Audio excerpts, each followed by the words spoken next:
Welcome to Wide Eyes, a podcast made to uplift and educate others about the Asian American community. My name is Anu. I'm Katie. And this is New, and today we'll be discussing about mental health in the Asian American community.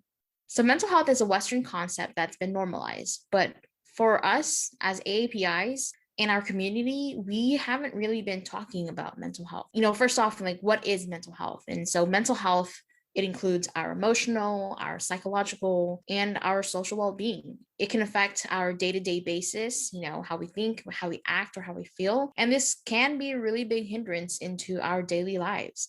It can affect how we handle stress, how we talk to our friends, our families. And, it can also determine if we make healthy choices or not. And so I think for us as AAPIs in our community, we kind of associate mental health with mental illness. And so mental illnesses are conditions that affect a person's thinking, their feelings, mood, behaviors, such as depression, anxiety, bipolar disorder. I think for us, we haven't really been educated on the difference between mental health and mental illnesses. And that's why we've kind of just not talked about it. We don't really talk about mental health and mental illnesses because we group them together. And so I'd also like to acknowledge that it's an evolving journey. I know for me, especially, I had the hardest time talking about my personal mental health. And I didn't ask anyone for help. But as I grew older and I realized that, this is so much more and this is bigger than just me and I need help, it's important to get help when you need it. And so if you've never, experienced any form of mental health and you're like, oh, I'm in my early 20s, late 20s, and, I shouldn't be getting, mental health doesn't affect me because I've never, quote unquote, had mental health before. I've never had mental health issues before. And so I just like to acknowledge that, everybody's journey is different. And it's really important to realize that mental health it doesn't just have to be within when you're going through puberty or when you're going through your midlife crisis. Mental health is constantly with us. And I agree with you too. And I feel like this is such a great topic for us to discuss about and delve in much deeper into it. And another thing that I want to include is about the mental health stigmas within the Asian community. And that may range from the cultural norms to the fair disability and also to taboo. And within the cultural norms, there are lack of affection from Asian parents. And culturally, parents doesn't show much affection and it's not normalized within the Asian household. And for example, growing up, my own parents, they didn't know how to express or show their affection towards me and my siblings while we all grew up. And even till this day, they don't, say in the Western term, or, oh, I love you, or like that. But then within my Asian household, we don't say that, so it's kind of like an awkward thing between me and my parents because we don't say I love you. And that's just not a normal thing for us.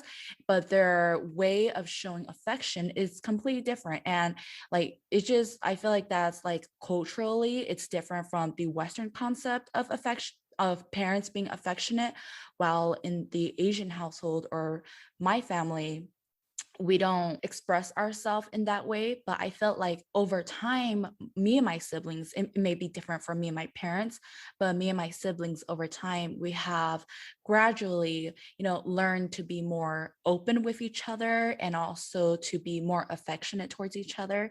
And that's just something that from my side of my Asian people. So yeah. As for me, it goes the same too. And I feel like we have to take into consideration of, for example, my parents were born in the 80s. And I may think that since they're born in the 80s, they're a little bit more, you could say westernized, and they're a little bit more understanding.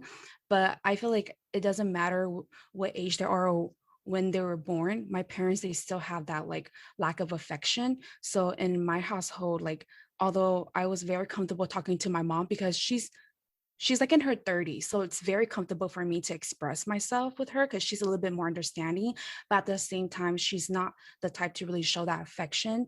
And as I grew up, I learned to come to an understanding with that, and I learned how to just accept my parents and my family the way they are. For me, it's just growing up, I didn't think it'd be such a huge and monumental thing, right? And so I And as I got older, I realized that it's because I never got the love and affection that I thought that my parents were giving, right? And so I think it's important to realize that for the Asian community, Asian parents, they give their love and affection in like other ways. I know for a fact, like in times of need, like they're there for you.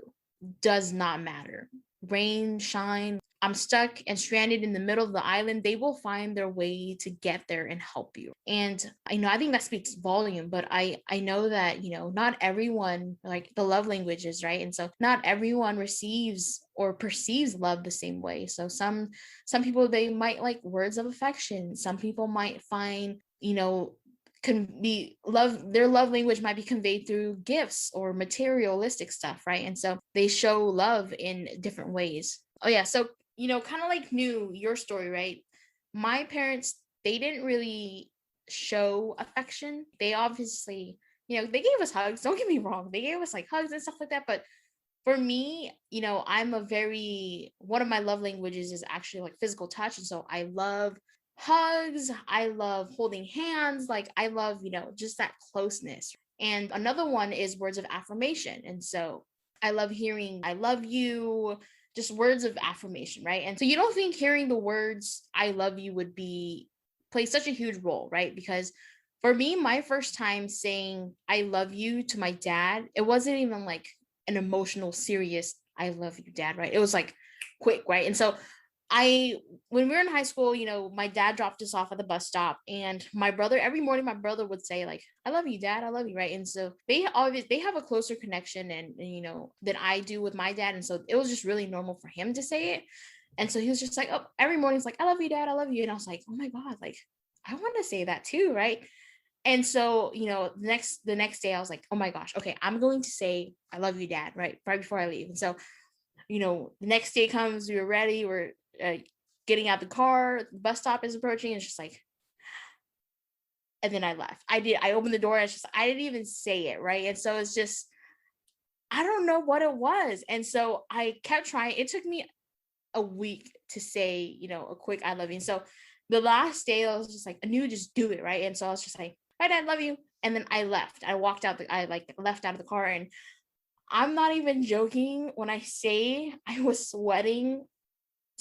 I was like, drenching in sweat. And so my palms were sweaty. Like my heart was beating. And when I said like, just a quick, I love you, dad, like this weight felt like it lifted off my shoulder. And I didn't know how, I don't want to say like pent up, but like it was pent up, emotions. And it's just, it felt so good to just be able to release it. And so, I think I don't know. I thought that story would be good to share because, you don't think that, showing emotions would really affect you, but it obviously does. And it's my mental clarity after that was just like, oh my God, why haven't I been saying this for, ever since I was small? And so now we obviously say, I love you. We're definitely, hugs not every now and then, like literally every day. And so, yeah, it's just it's nice to be able to express yourself. What I want to add to what Anu mentioned is that yes, it is definitely nice to express yourself. And I just want to say, just being emotional and also vulnerable, it's very powerful. Just being able to express your feelings. And over time, like when we grew up, it wasn't normal to show affectionate. But then now that we realize how much of a big impact it is something that for me personally, it is something that I'm still working towards. And it probably may be the same for Katie and Anu. Despite being able to like express ourselves and as powerful it is, another thing that I want to add is about tiger parents. And that's something that I feel like it is rarely talked about. I feel like within Asian households or people that do pursue, I feel like for me, how I learned about tiger parenting was through going to college and taking my minor in Asian American studies. That's how I like learn about it and how the extent of the seriousness it's in there. And I feel like it's something that we should discuss more about. And I feel like it's just something that for tiger parents, it's usually like strict parents on their children's, is that they don't realize their expectations or the way they speak to their children is harsh or harmful. But then culturally, they just weren't brought up to be affectionate. So there is that miscommunication within the Asian household from the parents to the children, because we cannot blame parents the way how they were raised, because our parents don't know any better, and it's just something that they were taught that way, and it is how they would raise their children.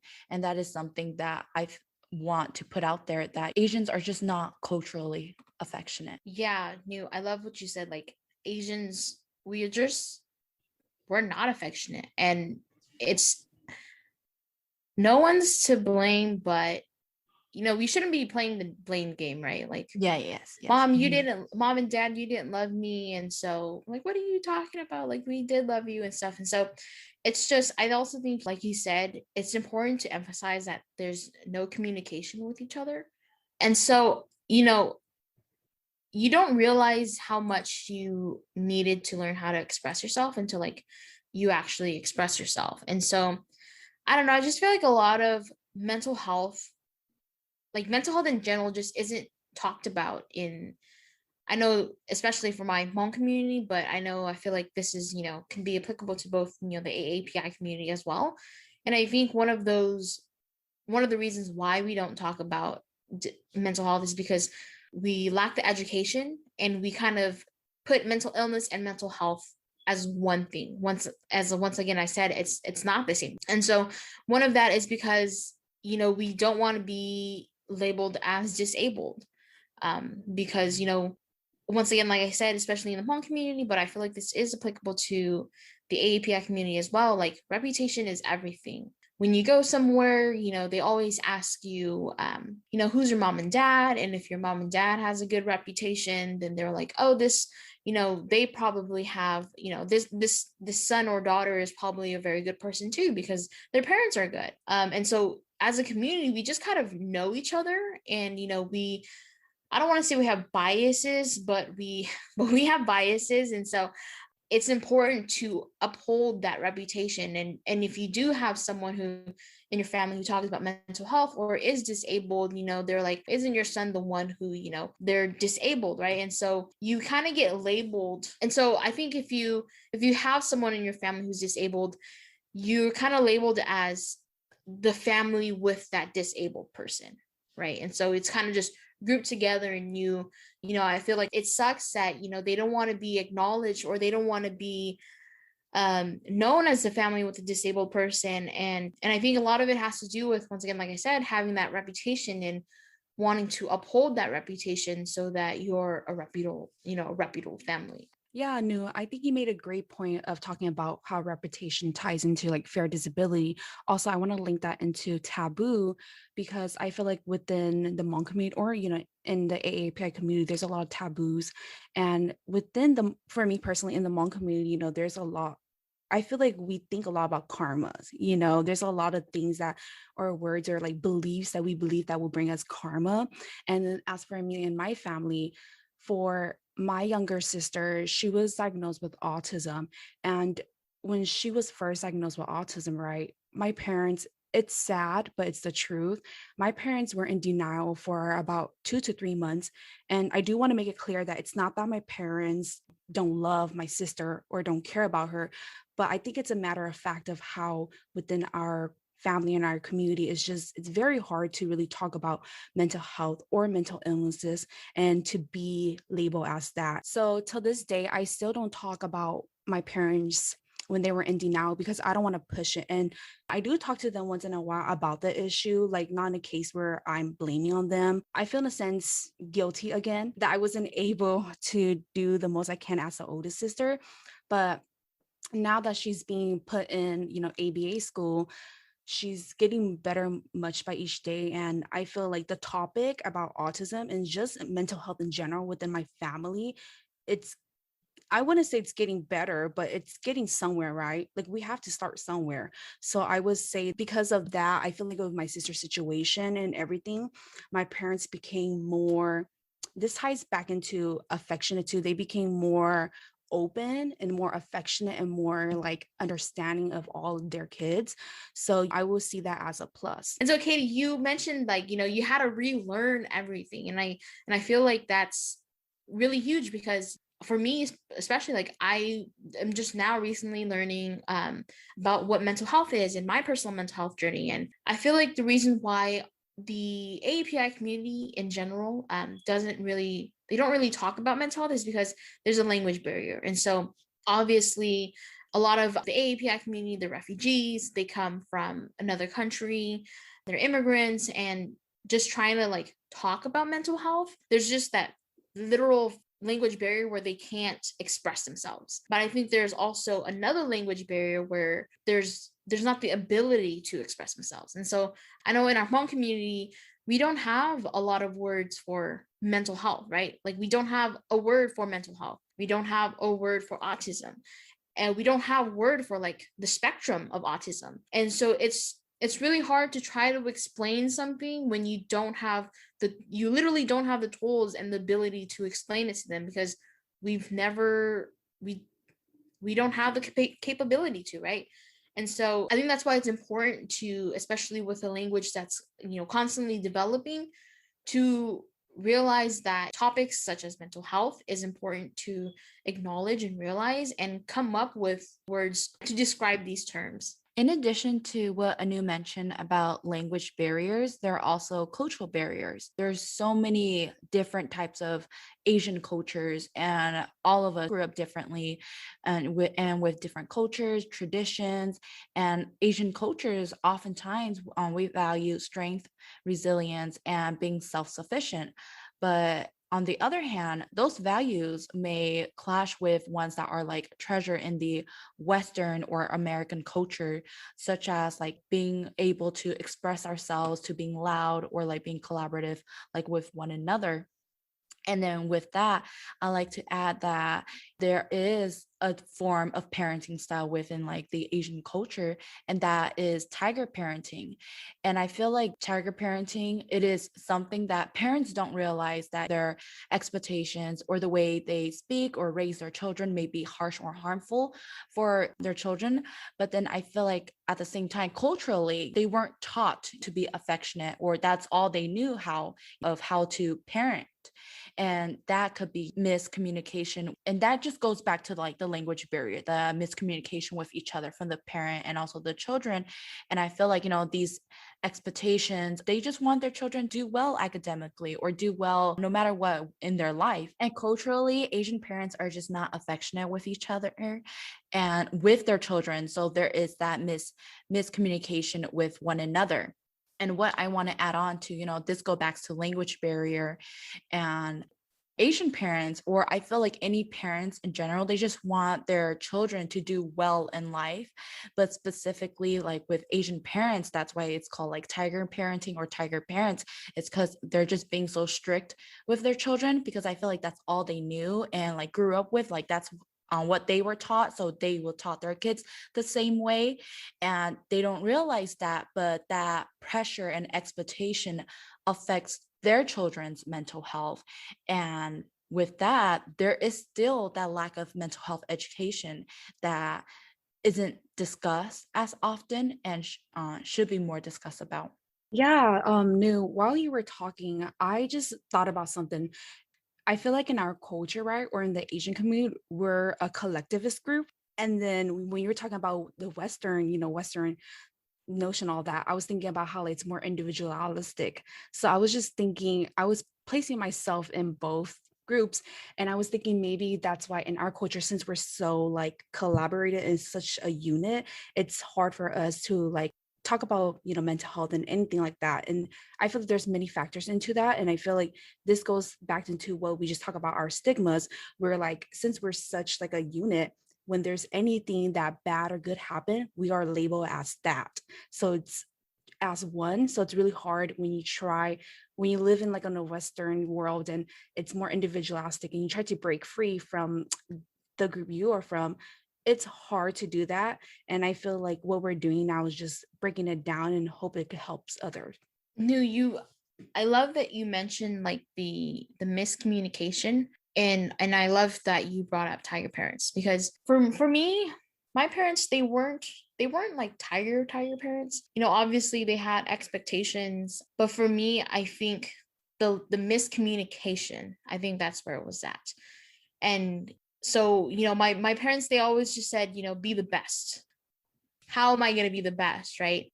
Just being told to be the best, it doesn't really help. Like, how do I get there to be the best? And so there was that miscommunication. And then coming from, I feel like this tiger parenting, but in like another way, because they weren't like micromanaging me and my time and everything. They were just, like for some student or for some people I know, like their parents like on them, like, you have to be home at this time. Like, why aren't you studying? Why aren't you practicing your instruments or whatnot? But for me, like, they were tiger parents, but more milder. And so for me, and this lack of communication, like what is it that you want from me, right? And I never really got that. And so for me, I was really, really, really, really in my head. And so it's just like, okay, how do I succeed? Okay, that means that I can't have a social life.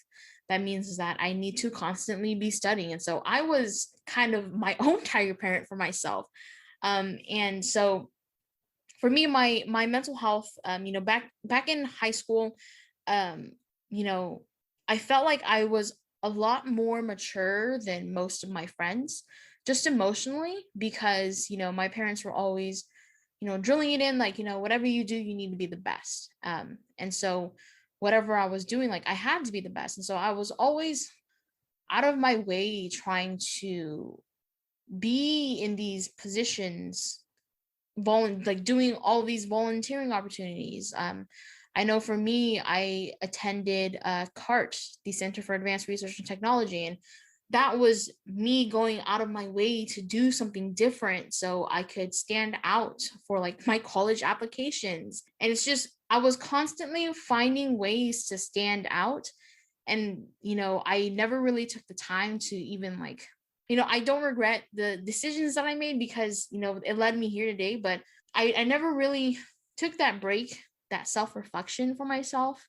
And I think that's where my mental health was really affected, because I was always on the go. There was never a time where I was just relaxing and taking time for myself. And I feel like, looking back, if I could change anything, it'd be to just enjoy my high school years a little, because I was always really jealous of those people who had a really close group, because I didn't have that, because I was constantly just trying to figure out, how am I going to get to the best college that I can get to.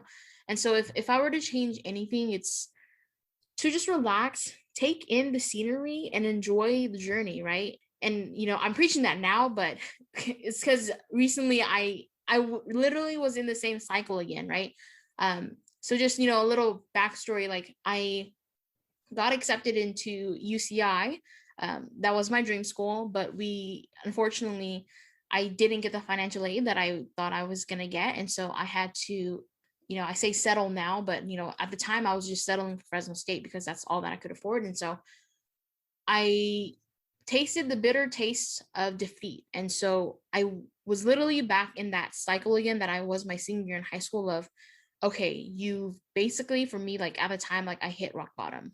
Because, during my year off, like I didn't know at the time, but like I was really depressed. Like all I did was, I just stayed home. And, when my parents needed my help, like I helped them, but like, if it wasn't for anime saved my life. I'm not even joking.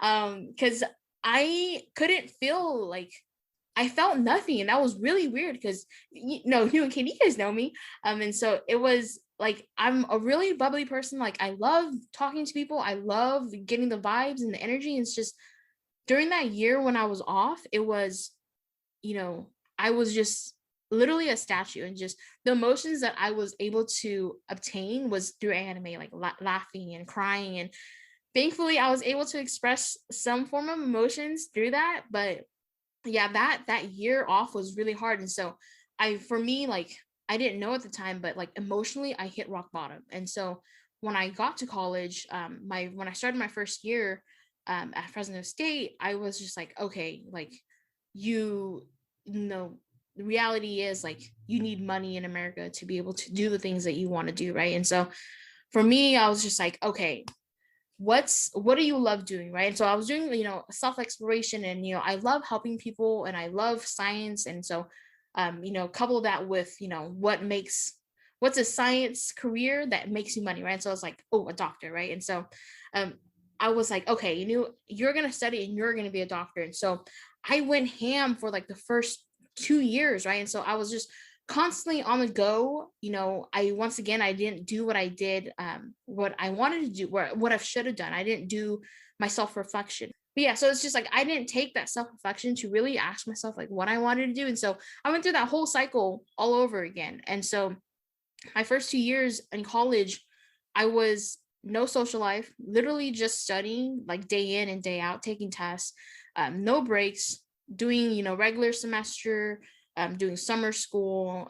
Sometimes I would do, the winter sessions, just I was constantly on the go. And that wasn't until like COVID where, we started to do in-person learning. And I realized that one, I love helping people, but I don't know if I want to be on the front lines, especially if something like COVID happens again, which it's bound to happen again, right? And so just, I started like, oh, maybe I don't want to go into medicine. And then, this is when I really started to be in tune with myself, right? Because I felt that release. I did I'm talking about like deep reflection, right? Like meditation, everything, like the whole 9 yards. And so I came to a realization that I didn't want to go into med school. And so this was really hard for me to come to terms with because I put all my eggs in one basket. I'm talking about everything I did was for the sole purpose of getting into medical school. And so it was really hard to say that, when I first verbally said, oh my gosh, I don't want to be a doctor, right? I felt again like, I wasn't sweating as much, but I felt that weight being lifted off my shoulder, like when I told my dad I loved him for the first time, right?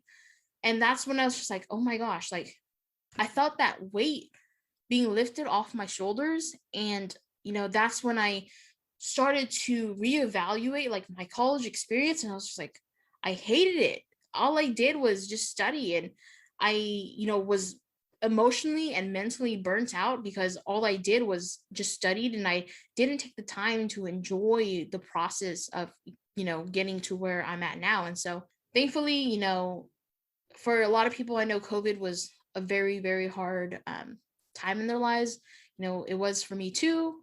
But I think I'm very thankful that I was able to come out of it with some self-reflection and realizing that I needed to focus on my mental health, because I feel like a lot of people coming out of COVID, like they're more in tune with their mental health.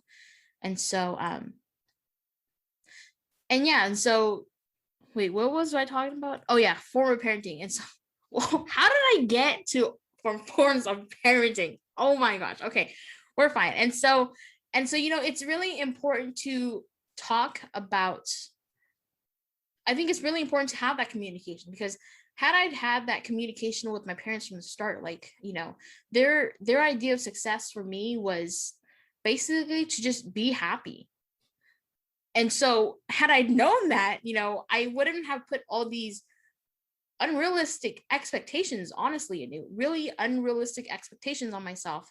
And when I didn't meet those goals, like, it was like the end of the world for me. And so had I just talked to my parents, like, they just want me to be happy. And, knowing that now, it's just like, okay, great. Like I would have saved myself so much time and trouble. And, the last 5 years of my life, just would have been so much more relaxed. And so that's why I think it's so important to have that communication, because I feel like a lot of us, we don't have that communication with our parents, just because culturally, like you said, that's how they grew up and that's how we grew up. And so we just don't talk to one another. And so it's really, I feel like for me, it's just have that communication, understand where they're coming from, where you're coming from, and just kind of come to a consensus. What I want to mention is that what Anu just mentioned ties into how to combat the stigmas of mental health. And that is just to simply normalize mental health and be able to have those conversation and communicate with one another. And that simply start from within ourselves. And we all need to like take that accountability to be more open-minded and to don't judge others, because I feel like we tend to always judge a book by its cover, you know, and that is something that I am working on, and I'm pretty sure that, you know, Anu and Katie are too. And that is something that, you know, it's a work in progress. Everything's not going to turn out right or perfect overnight. And it's something that we all need to work on. It's just to simply to normalize mental health. Yeah, I think it's easier said than done, Mhm, right? Because we say start by just talking about it. mhm. Yeah, that may be easy to just say, but it's actually when you physically talk to your family member or anyone, it's a little bit hard. You're kind of open a can of worms, especially if that other person you're talking to is against what you're saying, or they don't really you don't see eye to eye with them. But then I feel like isn't that weird, or isn't that why we want to have that conversation, right? With people who don't understand so that we can have that mutual understanding, and it doesn't have to come into the conclusion of, oh, okay, you accept what I'm saying, but it's more like just kind of having that different perspective so that can broaden your horizon so you can see other people differently. You don't see that person just the same. Yeah, and I also think another way that you can start to ask for help is just talking to someone you trust, right? So, like Katie just mentioned, like talking to families, especially if they don't see eye to eye, like that could be a little hard, but try to find a friend who you trust and you can get this taken off your chest. Or if you're in college, like utilize the resources that your campus offers. If you're in, high school, I'm pretty sure they have counselors. And so it's just find someone to talk to. That way you can get it off your chest, because it's going to feel so much better to relieve all that pent up emotion. Or maybe, with social media now, follow social media pages with like positive affirmations, because positive affirmations, even though it's just like, good job, right? Like, you did great. Like, you don't realize how important that is until like you're rock bottom and someone says, wow, I appreciate you, right? Or like, thank you for doing that. Or wow, like, you belong here, right? Those words, even though they're so simple, like they can be like life changing to a person. And so with social media, like literally at our fingertips, follow social media pages that advocate for mental health, because I know for some people, like maybe talking about it might be a little too much.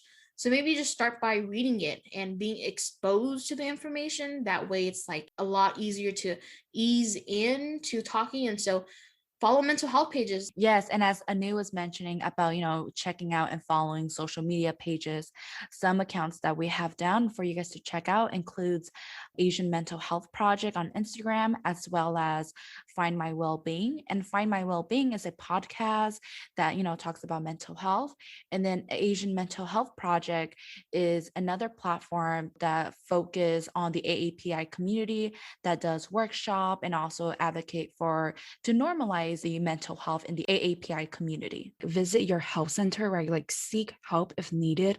I'm like a pro advocate for that. And I'm sometimes I'm too much of an open book, but like whenever I'm feeling down or anything, I always seek that help at, our institution. And it's for me, it's really relieving to just talk to someone, expressing myself, what I've been through that day. And I feel like it doesn't have to be a big issue to talk about it, right? It could be anything from the smallest thing, like, I don't know, you have a fight with someone that day. I don't know what it can be, but it could be the smallest thing, right? It doesn't have to be anything big, and doesn't have to revolve around, like, if you do have like a mental health concern or anything like that, it could just be expressing yourself. And for me, like last semester, when COVID hit and, we have to go to school through Zoom, it was a hard time. It was a really hard time for me. Now I can laugh about it because I survived. But at that time, it was really hard for me. And I was thankful to have taken like this counseling course. And within that counseling course, it's a requirement for us to be therapy once a week, up to I think it was around 13 sessions through the whole semester. And that really helped me a lot, like, internally, externally, the way I present myself to my friends, family, and the way I worked at school. And I learned so much about myself and like my role within my family household, because, I learned that there are still some things that are still unsettling with, about me within my family. And like, I never really thought about it until I went to therapy, and I learned so much about myself. And especially when I realized that I have an anxious style attachment. So when I don't get something resolved, I get really anxious, and that's just my style attachment. And that's something that I learned about myself, because before I didn't realize these signs that I have, but going to therapy, it really helped me to just come to a conclusion of, where I'm heading or who I am. And I do want to point out too that it's okay to say no to a therapist if you feel like he or she may not providing you the best outcome or giving you the help that you needed. Because not that therapist is not doing the right job, but sometimes, some therapists, they have different types of way of communicating styles. And we were talking about languages, like love languages earlier. There are some therapists who are more reserved, they're very straight to the point, or there are some very emotional where they really seek to help you. So I do want to point out that it's always okay to say no, or if you don't click with that certain therapist in a sense that's helping you to become the better version of yourself, then it's your right to say no. And I think it's just so important to ask for help. Like, if you just need someone to talk to, just go and talk to someone, right? You don't have to feel like you're bothered because it's just talking to someone. I'm pretty sure they need someone to talk to too. And so, for me, like Katie, you mentioned that, you utilize therapy. Like for me, had I utilized therapy, like literally the free resources that are, given to me on my campus, like I would have had such an easier time dealing with my first 2 years in college. Because for me, I knew I was struggling. And I knew that, like, at one point, this cap on this boiling kettle was gonna pop off, right? But and I already like realized this my first year. I was like, my first semester in college, I was like, oh my God, I'm struggling a little bit. But I never went to ask for help because I was always like, okay, you know what? Let's just try to handle this yourself first, because that's kind of like how I grew up, right? And going back into the Asian community, we are self-sufficient, right? And so for me, I was like, okay, I'm gonna figure this out myself, and then if I can't do it, then I'll ask for help. But obviously, if I was already thinking about asking for help, I needed the help, right? And so another reason why I didn't go was because by then it was already like, come next semester, I was like, okay, you're almost there. Like, you're really trying this for a year already. Maybe you're just almost there, and you just, almost there. And so that constant, like, I can handle this myself. Another one was I was minimizing my experience compared to my peers, because I knew some people who went to get counseling in the student health and counseling center, but they were going through like 10 times worse than what I was going through, right? And so I was like, okay, maybe I'll just let these services be for those who really need it. But in doing that, like, I was minimizing my experiences and I was comparing them to others. And you shouldn't be doing that, because everyone's journey is different. It's good job for them, or like, it's amazing. I'm still amazed about, like, how some people can juggle working full time, juggle school full time, doing all these extracurricular activities and still staying on top of it. And for me, it's just like, I was struggling with school, but it's okay to have different capabilities of handling stress, right? And so don't minimize your experience. Don't compare yourselves to other, because everyone has a different journey. I'd also like to emphasize that if you're not comfortable with finding a support group through like therapy, start your own support group. For me, I joined my first book club, and man, that was a support group in and of itself. We were just talking about our experiences, because the book that we were reading was talking about personal growth and whatnot, and finding yourself. And so maybe start a book club and read a book about personal growth. That way you can not only, one, read an amazing book, but two, kind of talk about and release or relieve that stress.